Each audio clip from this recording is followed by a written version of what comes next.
potentially dangerous weather situations, the National Weather Service transmits a signal that automatically activates, especially about receivers, to warn of the impending hazard. Tests of the receivers are normally conducted by the Weather Service every Wednesday around 12 noon.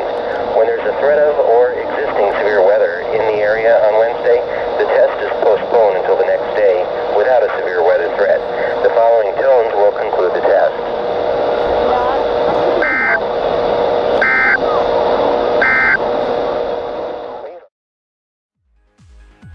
Hello everyone, thank you for watching this upload. You can find a link to my latest upload in the description, as well as links to my Twitter page, Instagram page, and SoundCloud page. Below that you can find links to my latest EAS video, my latest siren video, my latest DJ video, and my latest vlog.